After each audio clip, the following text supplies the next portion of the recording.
Pushkaraj Birajdar, neurosurgeon, मेंदू मनका विकार तज्ञ. आज आपण इपिलेप्सी म्हणजे फिट्स, निर्गीच्या आजाराबद्दल बोलणार आहोत.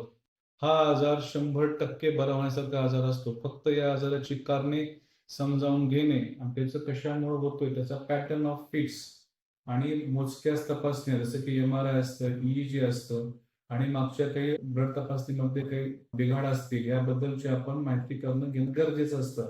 योग्य त्या गोळ्या, योग्य ते उपचार घेतला तर हा आजार पूर्णतः बरा होतो. बऱ्याच वेळेस MRI मध्ये मेंदूची गाठ असते, नस दबलेली असते, इन्फेक्शन असतं किंवा EEG मध्ये मेंदूची ऍक्टिव्हिटी बिघडलेल्या असतात.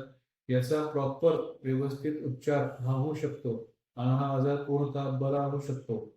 त्यामुळं या आजाराबद्दलची भीती न बाळगता, सोशल टॅबू न बनवता हा आजाराला सामोरं जा. हा आजार पूर्णतः बरा होऊ शकतो. धन्यवाद.